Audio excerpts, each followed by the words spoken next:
கர்த்தருடைய நாமத்துக்கு மகிமை உண்டாவதாக. அநேக நாட்களாக ஆண்டவருடைய கிருபையினால் எனக்கு ஆப்பிரிக்கா தேசத்தில் எனக்கு வேலை செய்ய ஒரு ஆண்டவர் செய்த கிருபைக்காக நான் அவரை நன்றி செலுத்துகிறேன். அந்த மக்களிடத்தில் நான் அநேக காரியங்களை நான் கற்றுக்கொண்டேன். அப்படி இருக்கும் பொழுது என்னுடைய ஊழியத்தின் பாதையிலே நான் சென்ற பொழுது சில நல்ல ஒரு அருமையான ஆப்பிரிக்கா மக்களை பார்க்க தோன்றுது. அப்போ ஒரு ஸ்லம் மினிஸ்ட்ரி நான் பண்ணிக்கிட்டு இருக்கும் பொழுது அங்கே உள்ள மக்களுடைய விசுவாசத்தை குறித்து நான் ரொம்ப சந்தோஷப்பட்டேன். அவங்களோட விசுவாசத்தினுடைய வாழ்க்கை எப்படி இருக்கும்னா, அனுதின வாழ்க்கைக்கு அனுதின தேவைகளுக்கு கூட அவர்கள் ஆண்டவரை அவங்க சார்ந்து இருந்ததை ஒரு வியப்புடன் இருந்ததை பார்த்தேன். அப்படி இருக்கும் பொழுது அநேக மக்கள் பணத்தினாலேயோ செல்வத்தினாலேயோ நிறைந்திருந்தவங்ககிட்ட இருந்த விசுவாசத்தை காட்டிலும் அவங்ககிட்ட இருந்த விசுவாசத்தை நான் ஒரு மேன்மையாக நான் அவங்ககிட்ட பார்க்க தோணுச்சு. விசுவாசத்தை பற்றி பார்க்கும் பொழுது அநேக கிறிஸ்தவர் இடத்துல நம்ம இன்றைக்கி பார்க்கும்போது நிறைய அன்சர்டனிட்டிஸ் இருக்குது. ஒரு பயம் எல்லாரையுமே ஒரு சூழ்ந்து பிடிச்சிக்கிட்டு இருக்கிறத பார்க்கும் பொழுது மிக ஒரு கஷ்டமான ஒரு காரியமாக இருந்தது. சில நாட்களுக்கு முன்பதாக நான் சிலர்கிட்ட பேசிகிட்டு இருக்கும் பொழுது பார்த்தேன், பயத்தினுடைய எதிர் சொல் என்னென்னா விசுவாசம், விசுவாசத்தினுடைய எதிர் சொல் என்னென்னா பயம். அந்த பயம் நிறையா மேற்கொண்டு இருக்கிறத நான் பார்த்தேன். உதாரணமாக நிறையா குடும்பங்களில் நம்ம பார்க்கும் பொழுது பார்த்தோன்னு வச்சுக்கோங்களேன், அவங்களுக்கு சரீரத்தை குறித்து ஒரு பயம் இருக்கும். ஒருவேளை வியாதியில் விழுந்துருவோமோ, ஹெல்த் ப்ராப்ளம் இருக்குமோ அப்படின்னு சொல்லிட்டு நிறைய பேர் யோசிக்கிறத நான் பார்த்தேன். சரியா? அதே நேரம் அந்த நேரம் பொருளாதாரத்தினால ஒரு மடிஞ்சு போயிடுவோமோ, இல்லைன்னா பணம் நம்மளுக்கு கிடைக்காதோ அப்படிங்கிற ஒரு பயம் இருந்தது. சமுதாயத்தில் ஒரு கெட்ட பேர் வந்துருமோ அப்படிங்கிற ஒரு பயம் இருக்கும். அதுதான் இங்கிலீஷில் நம்ம சொல்லும்போது பார்த்திங்கன்னா 4 விதமான அன்சர்டனிட்டிஸ் அப்படின்னு சொல்லுவாங்க. என்னென்னா physical uncertainty, financial uncertainty, moral uncertainty and social uncertainty அப்படிம்பாங்க. இந்த 4 அன்சர்டனிட்டிக்குள்ளாக அநேக மக்கள் மாட்டிக்கிட்டு முழிக்கிறத நம்ம பார்க்கும் பொழுது எனக்கு மிகவும் சங்கடமாகவே இருந்தது. ஏன் அப்படின்னு சொன்னால், வேதத்தில் நம்ம பார்க்கும்போது இயேசு கிறிஸ்து சீடர்களை பார்த்து சொல்கிறாரு. சில நேரங்களில் ஒரு வசனங்கள் அற்ப விசுவாசிகளே, சில நேரம் இன்னுமா உங்ககிட்ட விசுவாசம் இல்லை அப்படின்னு சொல்லும் பொழுது அந்த விசுவாச குறைச்சலினால் இன்றைக்கி நிறைய ப்ராப்ளம் வருது. போகட்டும். இன்னொரு விஷயமா இருக்குது, தவறாக புரிந்து கொண்ட விசுவாசம் கூட நம்மளுக்கு பெரிய ப்ராப்ளமை உண்டு பண்ணுது அப்படின்னு சொல்லிட்டு நம்ம பார்த்தோம். அந்த இடத்துல பார்க்கும் பொழுது பார்த்திங்கன்னா, சில நாட்களுக்கு முன்பதாக மெடிடேட் பண்ணிகிட்டு இருக்கும் பொழுது இந்த பேரபிள் ஆஃப் த சீட்ஸ், அந்த சோவர், இந்த விதைக்கிற ஒருவன் விதைக்க புறப்பட்டான்.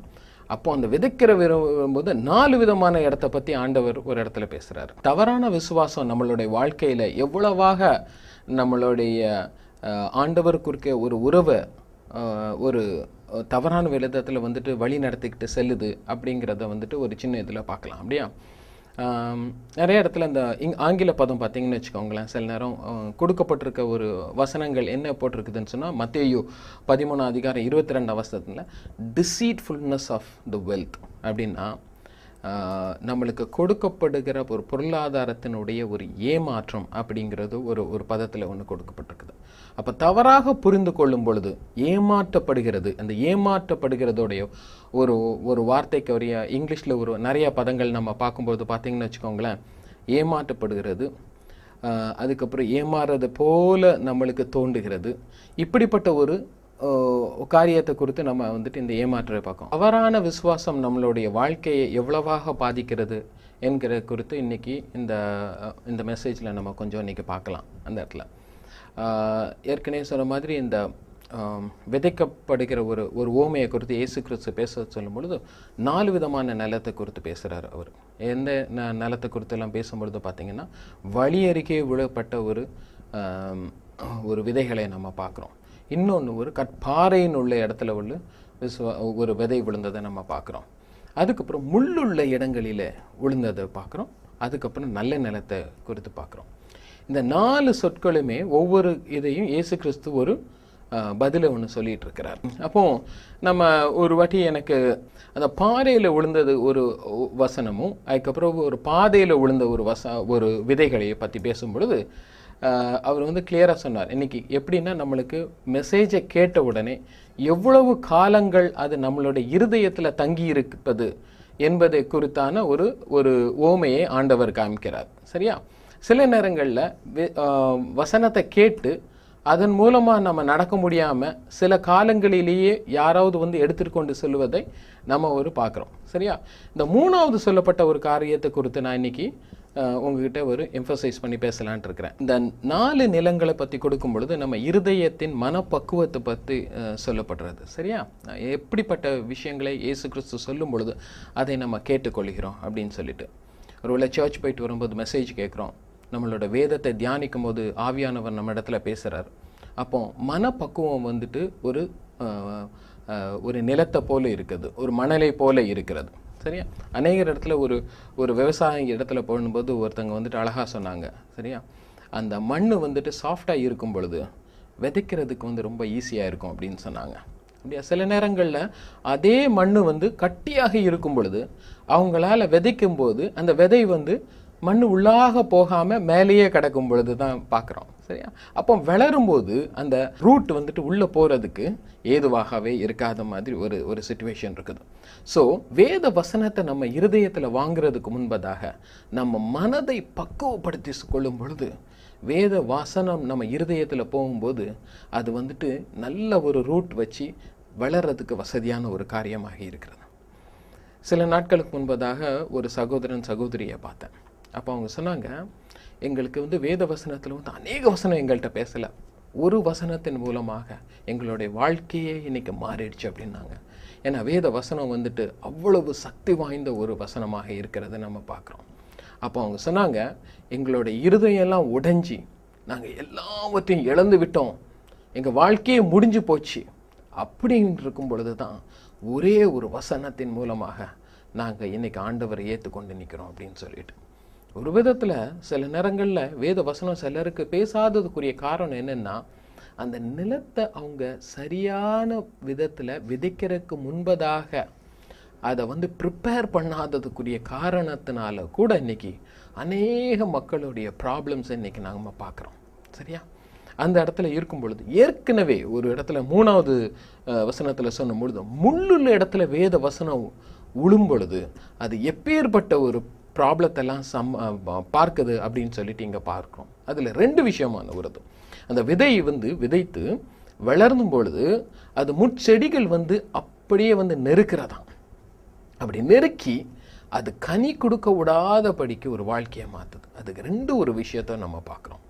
ஒன்று என்னன்னா, அந்த வசனத்தில் கொடுக்கப்படுற மாதிரி ஐஸ்வர்யத்தின் மயக்கமும் உலக இச்சைகளும், இந்த 2 காரியமும் அவங்கள நெருக்கி அந்த விதை வளர்ந்து பயிராக வரும் பொழுது முழுமையமாக வளர முடியாமல் இருக்கிறத ஒரு சூழ்நிலையை இங்கே பார்க்குறோம். சரியா?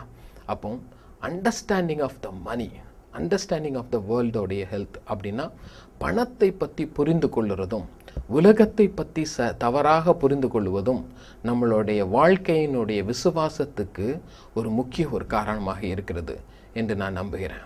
அப்போ புரிந்து கொள்ளுவது ஒரு முக்கியமான ஒரு காரியம் இல்லையா? அந்த புரிந்து கொள்வதை பற்றி இப்போ ஒரு சிறு காரியத்தை நம்ம இப்போ பார்க்க போகிறோம். தவறாக புரிந்து கொள்வதை பற்றியும் தவறாக போதிக்கப்படுவதை பற்றியும் நான் ஒரு சிறு உதாரணத்தோடு நான் சொல்ல வரேன். எனக்கு தெரிஞ்ச ஒரு சகோதரர் என் இடத்துல ஒரு இடத்துல சொன்னார். என்ன சொன்னார் என்னன்னா, ரொம்ப ஒரு வேதனைக்குரிய ஒரு காரியத்தை சொன்னார். ஒரு கிறிஸ்தவ சகோதரன், அவர் மனைவியும் நல்ல ஒரு கிறிஸ்தவங்க, ஒழுங்காக கோயிலுக்கு போகிறவங்க எல்லாம் சொன்னாங்க. அப்போ சொன்னார், பிரதர், நான் கல்யாணத்தை போய் எடுத்துக்கிட்டோமோ வாழ்விலும் தாழ்விலும் சுகத்திலும் துக்கத்திலும், அப்போ எல்லா விதமான மேலோங்கி இருக்கிறதுலையும் கீழோங்கி இருக்கிறதுலையும் ஒற்றுமையாக இருப்போம்னு சொல்லிட்டு தானே ஆண்டவர்கிட்ட நம்ம ஒப்புரவாயிட்டு கல்யாணத்தை செய்து கொண்டோம். ஆனால் ஒரு விஷயத்தை நான் கண்டு கொண்டேன். என் மனைவி என்னை காட்டிலும் உலக செல்வங்களையும் பணத்தையும் நேசிக்கிறத நான் பார்க்குறேன் பிரதர். ஒருவேளை என்னால் ஒரு கஷ்டத்து மத்தியில் இருக்கும் பொழுது, என்னால் சரியான விதத்தில் சம்பாதிக்காத பொழுது இருக்கும் பொழுது என் வீட்டில் ஒரு அன்பு தணிந்து போகிற ஒரு காரியத்தை நான் பார்க்குறேன். அதே நேரம் ஒரு செல்வம் நிறைந்து இருக்கும்போது என் மனைவியினுடைய முகத்தில் ஒரு மகிழ்ச்சியை பார்க்குறேன் அப்படின்றாங்க. அப்போ எவ்வளவாக ஒரு பணம் ஒரு வாழ்க்கையினுடைய ஒரு விசுவாசியினுடைய வாழ்க்கையினுடைய திசை திருப்பியாக இருக்கிறது என்பதை பார்க்கும் பொழுது மிகவும் மிகவும் மனசுக்கு ஒரு வேதனை தருகிற ஒரு காரியமாக இருக்கிறது. இன்னொரு இடத்துல நான் போனப்போ என்னுடைய லைஃப்பில் நாங்கள் பீச்சில் போய் உட்காந்துட்டு இருந்தபோது ஒரு ட்ராக் கொடுக்குற ஒரு ஊழியக்காரங்க ஒரு அக்கா வந்தாங்க. அப்போ எல்லாருக்கிட்டையும் சொல்கிறாங்க. அவங்க சொல்கிறது என்ன காரியம் அப்படின்னா, உங்கள் வாழ்க்கையில் உங்களுக்கு பிரச்சனை இருக்குதா, உங்கள்கிட்ட இயேசு கிறிஸ்துட்ட வாங்க அப்படின்னு சொன்னாங்க. அது சரியான காரியம். உங்களுக்கு வேலை இல்லையா, இயேசு கிறிஸ்துட்ட வாங்க, இயேசு கிறிஸ்து வேலையை தருவார். உங்ககிட்ட வீடு இல்லையா, இயேசு கிறிஸ்துட்ட வாங்க, இயேசு கிறிஸ்து வீடு தருவார் அப்படின்னு சொல்லிட்டு ஒரு புரோக்கரை போல இயேசு கிறிஸ்துவின் இடத்துல கொண்டு வரதுக்கா. அவர்களுடைய ரட்சிப்பு ரொம்ப முக்கியம், இயேசு கிறிஸ்துவை பற்றி சொல்லுறது ரொம்ப முக்கியம். ஆனால் எப்பேற்பட்ட சுவிசேஷத்தை இன்றைக்கி கேட்குறோம், எப்பேற்பட்ட சுவிசேஷத்தை நம்ம வந்துட்டு சொல்லுறோம் அப்படிங்கிறது ஒரு முக்கியமான ஒரு காரியமாக இருக்கிறது. சரியா? இன்றைக்கி ஒரு வேளை சொல்லப்போனே போனால் இன்றைக்கி இயேசு கிறிஸ்துவின் அன்பை காட்டிலும் சிலுவையின் பாடுகளை காட்டிலும் அநேகமாக இன்றைக்கி இயேசு கிறிஸ்துவின் இடத்துல வந்தால் பொருளாதாரத்தில் நான் இன்றைக்கி எவ்வளவாக நான் இன்றைக்கி கெயின் கிடைக்குது அப்படிங்கிறத குறித்து சொல்லும் பொழுது அந்த விசுவாசினுடைய மனதில் துயரப்பட்டு கஷ்டம் மத்தியில் வரும் பொழுது, பொருளாதாரத்தில் ஒருவேளை இறங்கி இருக்கும் பொழுது அவங்களோட விசுவாசம் தணிந்து போகிறத பார்க்குறோம். அப்போ விசுவாசம் எதில் நாட்டப்பட்டு இருக்கிறது, அதை குறித்து தான் நம்மளுடைய வாழ்க்கையினுடைய ரட்சிப்பு கடைசி வரைக்கும் நிலைநிற்க போகிறதும் ஒரு முக்கிய ஒரு பங்கு எடுக்க போகிறத அப்படிங்கிறது கிளியராக நம்ம பார்க்குறோம் இல்லையா?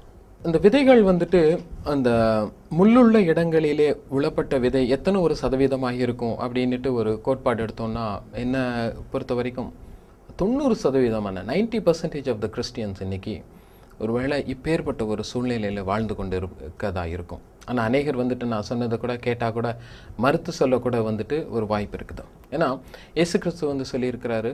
ஆக்சுவலாக 2 ஒரு விதத்தில் அநேகர் சொல்லப்பட்டிருக்கு. ஒன்று, அநேகர் உங்களை வஞ்சிப்பாங்க அப்படின்னு சொல்லிட்டு மத்தேயு 7 சொல்கிறாரு. அதே ஒரு இடத்துல அதே மத்தேயு 7 சொல்கிறாரு, கேட்டுக்கு போகிற வாசலை விரிவாக இருக்கும், அநேகர் அதில் போவாங்க அப்படின்னு சொல்லிட்டு 2 வசனத்தை கொடுக்கும்போது அந்த அநேகம்ங்கிறது ஒரு 90% குறிக்க ஒரு காரியமாக இருக்கிறது. இப்பேற்பட்ட ஒரு சூழ்நிலை இருக்கக்கூடியவர்களோட மனப்பக்குவம் ஃபஸ்ட்டு என்ன தரமாக இருக்கும்? த டினாயல், மறுத்து சொல்கிறது. நான் அப்படி ஒன்றும் இல்லை, நான் நல்லா இருக்கேன், எல்லாம் நல்லா தான் போய்கொண்டு இருக்கிறது அப்படின்னு ஒரு சிச்சுவேஷனை எழுதப்பட தோன்றும். சரியா? இன்றைக்கி வேத வசனத்தை நம்ம ஆண்டவர்கிட்ட வாங்கும் பொழுது we always have a preconceived idea. அந்த ப்ரீகன்சீவ்டு ஐடியாவை என்னோட இருதயத்தில் ஏற்கனவே நான் வச்சுக்கிட்டு இருக்கும் பொழுது தேவன் எனக்கு செய்ய வேண்டிய சித்தத்தை எனக்கு அதை கண்டினியூஸாக சொல்லுறதுக்கு ஒரு தடையாக இருக்கும். சரியா? கொஞ்ச நாளைக்கு இந்த ஒரு கம்ப்யூட்டர் ப்ரோக்ராமிங்கில் இருக்கும் பொழுது அந்த கம்ப்யூட்டர் ப்ரோக்ராம் ஏற்கனவே ஒருத்தர் இங்கேவே எழுதியிருந்த ஒரு ப்ரோக்ராம்லேருந்து கண்டினியூ பண்ணணும் அப்படின்னு சொன்னால் அது ஒரு கடினமான ஒரு காரியமாக இருக்கும். அப்போ நிறைய பேர் சொல்லுவாங்க, அதுக்கு பதிலாக ஃபுல்லாக முதல்லேருந்தே எழுதுனா நம்மளுக்கு கொஞ்சம் ஈஸியாக இருக்கும் அப்படின்னு சொல்லும்போது, அப்போ ஆண்டவர் இடத்துல நம்ம வரும் பொழுது வேத வசனத்தை வாங்கும் பொழுது இருதயத்தை எம்டி பண்ணி எனக்கு எந்த ஒரு தாட்ஸும் இல்லை அப்படின்னு எடுத்துட்டு அந்த வேத வசனத்தை வாங்கும் பொழுது அது ஒரு நல்ல நிலமாக மாறுகிறது இல்லையா? ஒருவேளை யாரையா பற்றி நம்மளோட வாழ்க்கையை பற்றி எழுதும்போது ஒரு பேப்பரை கொடுத்தோம் அப்படின்னு சொன்னால் அதை முதலையே நம்ம ஒரு 2-3 லைனை எழுதிட்டு அதுக்கப்புறம் அதை பற்றி கண்டினியூ பண்ண சொன்னோன்னா அந்த எழுத்துக்கள் எல்லாம் நம்மளோட எழுத்தாக தான் இருக்குமே வெளியே ஏற்கனவே ஒரு 2 லைன் எழுதப்பட்டிருக்குது. அது ரொம்ப கஷ்டமாக இருக்கும் இல்லையா? அதே நேரம் ஆண்டவர்கிட்ட நம்ம வாழ்க்கையை கொடுக்கும் பொழுது கூட அழிச்சிட்டு ஒரு பிளெயின் பேப்பராக கொடுக்கும் பொழுது அவர் முதல்ல இருந்து ஆரம்பிக்கும் பொழுது இறுதி வரைக்கும் முடிக்கிறதுக்கு வசதியாக இருக்கும். ஏன்னா ஆண்டவர் சொல்கிறாரு, வெளிப்படுத்தின சுவிசேஷத்தில் சொல்கிறாரு, ஆதியும் அந்தமும் நானே அல்ஃபாவும் ஒமேகாவுமாக இருக்கிறேன் என்று சொல்கிறார். அப்போ அவர் ஆரம்பிக்கும் பொழுது அவர் முடிக்கிறதுக்கு வசதியாக இருக்கும். இதே நேரத்தில் நம்ம ஏற்கனவே எழுதி வச்சுருந்தோன்னு சொன்னால் அந்த இது தான் முள் வாங்குற வசனத்தை அப்படியே நெருக்கக்கூடிய ஒரு சிச்சுவேஷனை நம்ம இங்கே பார்க்குறோம். சரியா? ஸோ செல்வத்தை பற்றி நம்ம பேசிகிட்டு இருந்த பொழுது, செல்வத்தை பற்றி பேசிகிட்டு இருக்கும்போது அநேகருடைய வாழ்க்கையினுடைய தரம், சந்தோஷம் எல்லாமே பணம் இருந்தால் நிறைய பேர் சந்தோஷப்படுவாங்க, பணம் இல்லைன்னா மனம் ரொம்ப சோர்ந்து போயிருக்கும். இப்படிப்பட்ட ஒரு சிச்சுவேஷன் கரெக்ட் இல்லையா?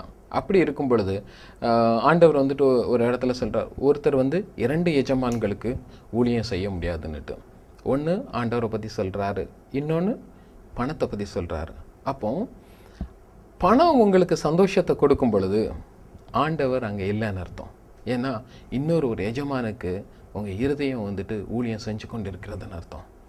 அதே நேரம் ஆண்டவரோட பிரசன்னத்தில் சந்தோஷப்படும் பொழுது, ஆண்டவரோட பிரசன்னத்தில் மன மகிழ்ச்சியாக நம்ம இருக்கும் பொழுது, உண்மையில் எப்பேற்பட்ட ஒரு சோர்வு வரும் பொழுது கூட நம்மளுக்கு இருதயத்தில் எப்பொழுதும் எந்த ஒரு இதையுமே நம்மளை அசைக்காது. எந்த ஒரு துன்பமுமே ஆண்டவருடைய சந்தோஷத்தை என் இருதயத்திலேருந்து எடுத்து போடாது அப்படிங்கிற ஒரு நிச்சயம் கண்டிப்பாக நம்மளுடைய இருதயத்தில் இருக்கும். பவுல் அப்போஸ்தலன் அழகாக ஒரு வசனம் சொல்கிறான். என்ன சொல்கிறான்னா, இங்கிலீஷில் ரொம்ப, what can separate us from the love of Christ? எது கிறிஸ்துவனுடைய அன்பினிலிருந்து என்னை பிரிக்கும் அப்படின்றான். எதுவும் பிரிக்காது அப்படின்னு சொல்லிட்டு ஒரு சேலஞ்ச் பண்ணுறான்.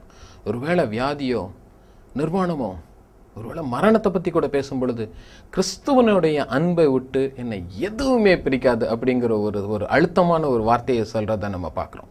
அதனால தான் அவருடைய வார்த்தைகளை எல்லாம் பார்த்தீங்கன்னு வச்சுக்கோங்களேன், கிறிஸ்து எனக்கு ஜீவன், சாவு எனக்கு ஆதாயம் அப்படிங்கிற ஒரு வசனத்தை, அவருடைய அன்பை அங்கே ஒரு வெளிப்படுத்துகிற ஒரு காரியத்தை நம்ம கிளியராக பார்க்குறோம்.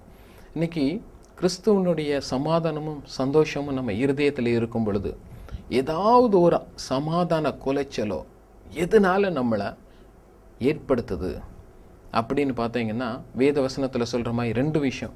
ஒன்று ஐஸ்வர்யத்தின் மயக்கம், இன்னொன்று உலகத்தின் இச்சை. சரியா? அப்போ ஒரு ஆண்டவருக்கு தெரிஞ்ச ஒரு ப்ராஃபிட் ஒருத்தர் சொல்கிறாரு இல்லையா, நான் உட்காந்து வாட் வில் இட்ஸ் செப்பரேட் அப்படின்னு சொன்னப்போ, ஒரு ஞானி இப்படியாக ஒரு கேள்வியை தனக்கென்று கேட்டுக்கிறார். என்ன சொல்கிறார் அப்படின்னு சொன்னால், the world is a lunatic asylum அப்படின்ற, உலகமே ஒரு பைத்தியக்கார மேடை என்று சொல்லிட்டு அநேகர் அடிமையாக இருக்கிறாங்க, பைத்தியமாக இருக்கிறாங்க. என்ன அப்படின்னு சொன்னால், அவங்க உலகத்துக்கு பைத்தியமாக இருக்கிறாங்க.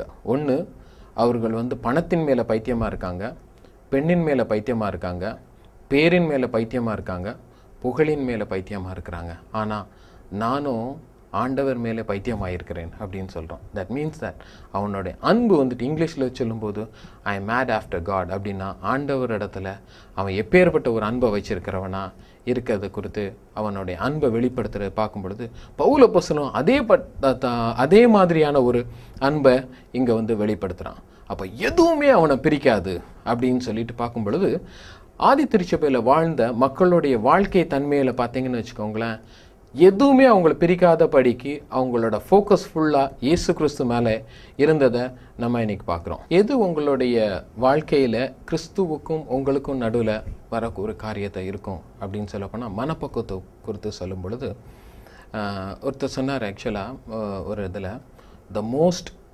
uncomfortable place for a Christian to live in a comfortable place அப்படின்னு சொன்னார். ஸோ அப்போ நம்ம சுகவாசிகளாக மாறும் பொழுது கிறிஸ்துவனுடைய ரிலேஷன்ஷிப்பை நம்ம மெயின்டைன் பண்ணுறது ரொம்ப ஒரு கடினமான ஒரு காரியமாக இருக்கும். அநேக ஞானிகளையும் அநேக செயின்ஸ் எல்லாம் நம்ம ஏர்லி டேஸில் பார்த்தீங்கன்னா, some of them like around Francis of அசிசிலாம் இஸ் டேக்கன் அ சிம்பிளிசிட்டி, தாழ்மையான ஒரு வாழ்க்கையே கிறிஸ்துவன் இடத்துல தன்னை ஏற்படுத்தக்கூடிய ஒரு உறவாக அவர் இருக்கிறத நம்ம ஒரு கிளியராக பார்க்குறோம். நான் ஒரு சபையில் போய் உட்கார்ந்துருந்த போது, ஆப்பிரிக்கா தேசத்தில் ஒரு நல்ல ஒரு காரியம் பண்ணுவாங்க. என்னென்னா, பக்கத்தில் உள்ளவங்களை கூப்பிட்டு அவங்களுக்காக நீங்கள் ஜெபம் பண்ணுங்க, எனக்காக அவங்க ஜெபம் பண்ணும் அப்படின்னு சொல்லிட்டு ஒரு 3 பேர் சேர்ந்து ஜெபம் பண்ணும்போது, எனக்கு பக்கத்தில் இருந்த ஒரு சகோதரியை உட்காந்து பார்க்கும்பொழுது ரொம்ப மன கஷ்டத்தோடு வந்தாங்க. அவங்க என்னென்னா, ஒரு பாரத்தோடு சபைக்கு வந்திருக்கிறாங்க. அப்போ நான் அவங்களுக்காக ஜெபிக்க ஆரம்பித்தேன். அப்போ ஜெபிக்கும் பொழுது நாங்கள் ஜெபித்து முடிச்சுட்டு மெசேஜை கேட்க போகிறோம். அப்போ மெசேஜை கேட்கும் பொழுது அந்த பாஸ்டர் பேசும்போது ரொம்ப மனசுக்கு ஒரு கஷ்டமான ஒரு காரியமாக இருந்தது. நீங்கள் எது வேணால் ஆண்டவர்கிட்ட கேளுங்க, அவங்க கொடுப்பாங்க அப்படின்னு சொல்லிட்டு நான் நினச்சேன், சந்தோஷத்தையோ இயேசு கிறிஸ்துவனுடைய அன்பையோ சமாதானத்தையோ அப்படி கேட்க சொல்லுவாங்க அப்படின்னு சொல்லி பார்த்தா, உங்களுக்கு ஒருவேளை ஒரு கார் வேணும்னா நீங்கள் கார் கேளுங்க, பங்களா வேணும்னா பங்களா கேளுங்க அப்படின்னு சொல்லிட்டு ஒரு காரியத்தை குறித்து பேச உடனே இந்த பக்கத்தில் இருக்க சகோதரி அவங்க சொன்னாங்க, நான் ஒரு 2 கார் ஆண்டவர்கிட்ட நான் கேட்டிருக்கேன் அப்படின்னு சொல்லிட்டு ஒரு மனசில் ஒரு சந்தோஷத்தை நான் அப்படி பார்த்தேன். அப்படி பார்க்கும்போது எனக்கும் தெரியும் அவங்களுக்கு கிடைக்காதுன்னு சொல்லிட்டு. அப்போது அந்த பாஸ்டர் சொல்லிட்டே இன்னொரு இடத்துல சொன்னார், இந்த மாதிரி அவங்களுக்கு உண்மையாக உங்களுக்கு விசுவாசம் வேணும்னு சொன்னால் இது விதைக்கிற மாதிரி என்ன விதைங்கன்னா, கையில் இருக்க எல்லா காணிக்கையுமே இன்றைக்கி விதைச்சிட்டு போங்க, அப்போ தான் நீங்கள் கேட்ட பலன் இன்றைக்கி நீங்கள் அடைவீங்க அப்படின்னு சொன்ன பொழுது, அந்த ஒரு 7 சகோதரி அவங்க கஷ்டப்பட்டு வேலை செஞ்சிருந்தா கூட அந்த காணிக்கை எல்லாத்தையும் எடுத்து போட்டுட்டு போகும் பொழுது அவங்க உண்மையில் வந்துட்டு அவங்களுக்கு அந்த 2 கார் கிடைக்குமா எனக்கு வந்து மனசில் ரொம்ப சங்கடமாகவே இருந்தது. வெகு நாட்களுக்கு அப்புறம் அந்த சகோதரியை பார்க்கும் பொழுது கூட அவங்களுடைய தரித்திரத்தின் சிச்சுவேஷன்ல இருந்து அவங்க மாறின மாதிரி எனக்கும் தெரியலை. அப்போ ஒரு ஃபால்ஸ் ப்ராமிஸையும் நம்ம எதை குறித்து நம்ம இன்றைக்கி பேசுகிறோம் அப்படிங்கிறது கூட ஒரு வித்தியாசமான ஒரு காரியமாக இருக்குது. அநேக மெசேஜை கேட்கும்போது கூட இன்றைக்கி நம்மளோட உலக தரத்தான வாழ்க்கையில் உள்ள தரத்தை உயர்த்தக்கூடியதாக இயேசு கிறிஸ்துவனுடைய அன்பையும் இயேசு கிறிஸ்துவனுடைய ஆசீர்வாதத்தையுமே இன்றைக்கி அநேக மெசேஜ்களாக நம்ம கேட்க விரும்புகிறோம். இதெல்லாம் கரெக்ட் இல்லையா? எப்படிப்பட்ட ஒரு லைஃப் ஸ்டைலை நம்ம வாழணும் அப்படிங்கிறத குறித்து ஒரு பெஞ்ச் மார்க்கை நம்மளுக்கு இன்றைக்கி எதை வைக்க முடியுது அப்படின்னு நம்ம யோசித்து பார்க்கும் பொழுது பார்த்திங்கன்னா, இன்றைக்கி அநேகருடைய வாழ்க்கை, அநேக ஊழியக்காரர்களோட வாழ்க்கையை கூட எடுத்துக்கிட்டிங்கன்னா, இன்றைக்கி ஆதி திருச்சபையில் வாழ்ந்த இயேசு கிறிஸ்துவனுடைய ஷீடர்களை போலவோ அல்லது பவுல் அப்போஸ்தலனை போலவோ எந்த ஒரு சூழ்நிலையும் நான் வாழ கற்றுக்கொண்டேன் அப்படிங்கிற ஒரு சிச்சுவேஷனில் இன்றைக்கி இருக்கிற மாதிரி தெரியலை. அப்படிப்பட்டவங்க வந்துட்டு இன்றைக்கி சொல்லக்கூடிய ஒரு வசனங்கள் கூட இன்றைக்கி வந்து ஒரு தவறான போதனைகளை கொடுக்கும் பொழுது விசுவாசிகளின் மத்தியில் கூட இன்றைக்கி இருதயத்தில் கேட்கும் பொழுது இயேசு கிறிஸ்துவை ஒரு பொருளாதார ஆசீர்வாத தரக்கூடிய ஒரு கடவுளாக மட்டுமே பார்க்காங்கள வெளியே கிறிஸ்துவனுடைய அன்பையும் நான் சிலுவையை குறித்து மேன்மையை பாராட்டுகிறேன் என்ற பவுல் அப்போஸ்தலனுடைய ஒரு வார்த்தையும் எங்கள் ஒரு கஷ்டத்தின் மத்தியிலையும் கிறிஸ்துவனுடைய அன்பை ருசிக்கிறது எப்படி அப்படின்ட்டு சொல்லிக் கொடுக்குற ஒரு வேத வசனத்தையும் இன்றைக்கி நம்ம அநேகர் இடத்துல கேட்கவும் முடியலை. இப்படிப்பட்டும்போது நம்ம சில பிரதர்கிட்ட போய், பிரதர் இந்த மாதிரி வேத வசனத்தில் இப்படி ஒரு சொல்லியிருக்கத அப்படி இப்போ சொல்கிறது தப்பு அப்படின்னு சொன்னீங்கன்னா, இன்றைக்கி ஒரு வசனத்தை குறித்து நிறைய பேர் வந்து என்கிட்ட கேட்குறாங்க, பிரதர் இப்படி சொல்லும் பொழுது நாங்கள் எப்படி சொல்கிறது? அபிஷேகம் பண்ணப்பட்ட மனுஷனை நீ கேட்குறது யார்? நீ வந்துட்டு சொல்லக்கூடாது, இவனை பற்றி அப்படி பேசக்கூடாது அப்படின்னு சொல்லிட்டு அநேகர் வந்து பேச ஆரம்பிச்சிடுறாங்க. அப்போ நான் அந்த பிரதர்கிட்ட கேட்டேன், அந்த வசனம் எங்கே போடப்பட்டிருக்கு பிரதர்? ரெண்டு விஷயத்தை பற்றி நம்ம பார்க்கணும். ஒன்று என்னென்னா, அது வந்து தாவீது வந்துட்டு சவுல் ராஜாவை குறித்து அபிஷேகம் பண்ணப்பட்ட மேலே கை போடுறது யார் அப்படின்னு சொல்லப்பட்ட வசனம் கிளியராக சொல்லப்பட்டிருக்குது. அவனோட உயிரை எடுக்கக்கூடாது அப்படின்னு தான் சொல்கிறாங்களே வெளியே. அபிஷேகம் பண்ணப்பட்ட சவுல் ராஜாவை ராஜாவிலிருந்து கீழே இறக்குனது யார்? இன்னொரு தீர்க்கதரிசி போய் நீ பண்ணது தப்பு பிரதர், நீங்கள் வந்துட்டு இன்னையிலேருந்து ராஜாவாக இருக்க மாட்டேங்க அப்படின்னு ஒரு கேள்வி கேட்கறதுக்கு ஒரு தைரியம் வந்தது இல்லையா? ரெண்டாவது ஒரு விஷயம், தாவீது ராஜாவும் தப்பு பண்ணான்.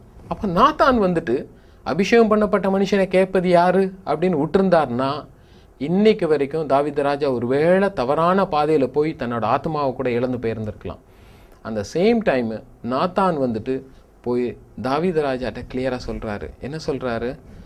நீ இதெல்லாம் தப்பு பண்ணிட்ட, ஒரே பாவத்தின் மூலமாக கொடுக்கப்பட்டிருக்க 10 கட்டளையில் உள்ள 6 கட்டளையை நீ மீறிட்ட அப்படின்னு சொல்லும் பொழுது அதே அபிஷேகம் பண்ணப்பட்ட மனுஷன் தன்னுடைய அபிஷேகத்தை காத்துக்கொள்ளத்தக்கதான, திருத்தி கொள்ளத்தக்கதான ஒரு ஏதுவான ஒரு சிச்சுவேஷனை நம்ம உருவாக்குறோம். ரைட்டா? அப்போ யாராவது கிறிஸ்தவ வாழ்க்கையில் இருக்கும் பொழுது, ஈவன் எல்லாருமே சொல்லும் பொழுது, முள்ளுள்ள இடத்துல உங்களுடைய இருதயத்தில் விதைகள் இருக்கிறது பிரதர் அப்படின்னு சொன்னீங்கன்னா அதை டிஃபெண்ட் பண்ணாமல் அதே வார்த்தையை இது மூலமாக நான் இன்னைக்கு எப்படி நான் மாற்றிக்கொள்ளலாம் அப்படின்னு ஒரு மனப்பக்கும் போது Christian should be ready to correct himself. தன்னை சரி செய்து கொள்ளத்தக்கதாக எப்பவுமே ரெடியாக இருக்கணும். Iron sharpen iron. அதே மாதிரி அந்த இரும்பை வந்துட்டு என்னை கூர்மைப்படுத்துன்னு சொல்கிற மாதிரி ஒரு கிறிஸ்தவன்கிட்டேருந்து இன்னொரு கிறிஸ்தவன்கிட்டேருந்து நம்ம கற்றுக்கொண்டு மாறுறதுக்கு வசதியாக இருக்கும். இந்த நேரத்தில் கூட 4 விதமான நிலத்தை பற்றி பார்த்தோம். சரியா? உங்களுடைய இருதயம் எப்பேற்பட்ட நிலமாக இருக்கிறது அப்படின்னு யாருக்கும் தெரியாது. 2 பேருக்கு தெரியும். உங்களுக்கு தெரியும், ஆண்டவருக்கு தெரியும். ஒருவேளை நல்ல நிலத்தில் விழுந்த விதை அது கனி கொடுத்ததாக இருக்கிறது. கனி கொடுக்கிற வாழ்க்கை வந்துட்டு மிக மிக ஒரு முக்கியமான ஒரு காரியம். கனி சரியாக இல்லை என்றால் இன்றைக்கே சரி செய்து கொள்வது நல்லது. இதில் ஒரு ஆச்சரியமான ஒரு காரியம் என்ன தெரியுமா? எதையுமே நடக்கக்கூடாத காரியம், ஒரு பாதையுள்ள நிலம் கூட நல்ல நிலமாக மாற்ற முடியும். ஒரு கற்பாறை கூட ஒரு நல்ல நிலமாக மாற்ற முடியும். ஒரு முள்ளுள்ள இடங்கள் கூட முள்ளெல்லாம் எடுத்துட்டா அது நல்ல நிலமாக தான் இருக்கும். அது எல்லாம் உங்கள் கையில் தான் இருக்குது. அந்த முள் வந்து நம்மள்ட்ட இருக்க preconceived idea, wrong concept about Jesus Christ, அதை எடுத்துட்டு ஆண்டவருக்கு தன்னை ஒப்பு கொடுக்கும்போது, அவரோட பலத்த கைகளுக்குள்ளாக நம்ம அடங்கி இருக்கும்போது அவர் சரியான விதத்தில் நம்மளை வழி நடத்தத்தக்கதான ஏதுவானது நம்மளுக்கிட்ட மட்டும்தான் இருக்கிறது. அதை மாற்றுறதுக்கு நம்மளோட இருதயத்தை மாற்றிக்கொள்ளும் பொழுது இன்றைக்கி ஆவியானவர் நம்மளோட இருதயத்திலேருந்து வாங்கின விதைகளை 60, 100, 30 பலன் கொடுத்து கனி கொடுக்கறதுக்காக நம்மளுக்கு உதவி செய்வார். அவனவனுடைய ஆத்மாக்கு அவனே தான் பொறுப்பு. ஆண்டவருடைய சன்னிதானத்தில் நம்ம ஜட்ஜ்மெண்ட் டேயில் போய் நிற்கும் பொழுது நம்ம மட்டும்தான் ஆன்சர் பண்ணணும். கூட வேற யாருமே இருக்க மாட்டாங்க. நம்மள்கிட்ட போதிச்ச பாஸ்டர்ஸ், பிரதர்ஸ், ஈவன் அம்மா அப்பா கூட இருக்க மாட்டாங்க. நம்ம சொல்லும் பொழுது நாமளே காப்பாற்றிக்கொள்ளணும். அப்போ வேத வசனத்தை போதிக்கும் பொழுதும் அதை வாங்கும் பொழுதும் சரியான விதையா இல்லையா என்று சோதித்து பார்த்து வாங்கும் பொழுது நம்மளுடைய ரட்சிப்பை நாமளே காப்பாற்றிக்க முடியும். எந்த ஒரு வசனத்தை நம்ம வாங்கும் பொழுதும் அந்த விதையை நம்ம இருதயத்தில் எதைக்கும் பொழுதும் இது சரியான விதையா என்று வேத வசனத்தின் மூலமாக சரி செய்து பார்த்து கொள்வது ரொம்ப நல்லது. இயேசு கிறிஸ்து கடைசி நாட்கள் எப்படி இருக்கும்னு சொன்னப்போ முதல்ல என்ன தெரியுமா சொல்றாரு? உங்களை வஞ்சியாதபடிக்கு எச்சரிக்கையாக இருங்கள்ன்றார். சீடர் யோவான் சொல்லும்பொழுது சொல்றாரு, எந்த ஒரு ஆவியையும் நீங்கள் சோதித்து பாருங்க அப்படின்றாரு. ஸோ அப்போ விதையானது இயேசு கிறிஸ்துனுடைய வசனமாக இருக்கும் பொழுது அதை இருதயத்தில் வாங்கிறதுக்கு முன்பதாக நம்ம நிச்சயமாக சோதித்து பார்த்து அது இருதயத்தில் விதைக்கிறது நம்மளுடைய ரட்சிப்புக்கு மிகவும் ஏதுவாக இருக்கும். இன்னைக்கு நாத்தானையை பற்றி நான் இன்றைக்கி யோசித்து பார்க்கும் பொழுது, நாத்தானுக்கு ஒரு குடும்பம் இருந்திருக்கும், அவருக்கு ஒரு பிள்ளைங்க இருந்திருப்பாங்க. அபிஷேகம் பண்ணப்பட்டவர் யாருன்னா தாவீது ராஜா. தாவீது ராஜா ஒரு வேளை அன்றைக்கி ஒரு கெட்ட மூடில் இருந்தாருன்னா நாத்தான் சொல்லக்கூடிய ஒரு வார்த்தையை ராஜாவே என்கிட்ட நீ எப்படி சொல்லுவேன்? தேவன் என்ன செலக்ட் பண்ண மனுஷன், நீ சொல்கிறது யார் அப்படின்னு அவர் கேட்டிருந்தாருன்னு சொன்னால் அன்றைக்கி ஒருவேளை நாட்டானை கூட தாவீது கொன்று போட்டிருக்க கூட ஏதுவாக இருக்கும். ஆனால் அது நல்ல விதமான ஒரு வார்த்தையினால் தாவீது ராஜா நல்ல விதமாக எடுத்துக்கொண்டனால தன்னை கரெக்ட் பண்ணி கொண்டார். இதே மாதிரி ஒரு இன்சிடெண்ட்டை நியூ டெஸ்டமெண்ட்லேயும் நான் பார்க்குறேன். எங்கே பார்க்குறேன்னா, பேதுரு ஒரு தப்பு செய்துட்டார். என்ன செஞ்சிட்டாருன்னு சொன்னால், மறுபடியுமாக எல்லாருமே விருத்த சேதனம் பண்ணணும்னு சொல்லிட்டு பழைய ஏற்பாடு காலத்துக்கு போக இருந்த பொழுது அவருக்கு ஜூனியராக வந்த ஒரு பவுல் அப்போஸ்தலர் என்ன சொல்கிறாருன்னு சொன்னால், பேதுரு நீ தப்பு செய்கிற, நீயே எப்படி அவிசுவாசி போல நடக்கலாம் அப்படின்னு சொன்னப்போ மனம் திறந்து ஒரு மன தாழ்மையினால் பேதுரு தன்னை சரி செய்து கொள்ளுகிறத பார்க்குறோம். ஒருவேளை அன்னைக்கு சரி செய்து கொள்ளலைன்னு வச்சுக்கோங்களேன், பேதுரு வேற மாதிரி ஒரு இன்னைக்கு உள்ள ஊழியக்காரங்க மாதிரி பேசியிருந்தாருன்னா, என் கையில் தான் பரலோகத்தின் சாவியே என்கிட்ட கொடுக்கப்பட்டிருக்குது, உன்னோட ரட்சிப்பையும் நான் தான் பாதுகாத்து கொள்ளணும் அப்படின்னு சொல்லிட்டு ஒரு வாக்குவாதம் பண்ணியிருந்தாருன்னா இன்னைக்கு நீங்களும் நானும் கூட விருத்த சேதனம் பண்ணிட்டு தான் இருந்துக்கூடிய இருக்கும். கிறிஸ்தவங்கிறவங்க கண்டிப்பாக எந்த நேரத்தில் கூட யாரும் ஒரு வேளை வழி விலகி போனால் கூட மனத்தாழ்மையோடு நான் தப்பு செய்தேன், சரி ஆண்டவர் என்னை சரி செய்து கொண்டா, கிறிஸ்து ஒருவரே பரிபூரணர், எல்லாருமே தப்பு செய்கிறதுக்குரிய ஒரு ஏதுவாக இருக்கும் அப்படின்னு சொல்லிட்டு நம்மளை செக் பண்ணி பார்க்கும் பொழுது இன்றைக்கி கூட உண்மையான ஒரு நிலையை நம்ம பார்க்குறது நல்லது. உங்கள் இருதயத்தின் ஒருவேளை கல்லுள்ள இருதயமாக இருந்தால் தயவுசெய்து அதை யோசித்து பாருங்கள்.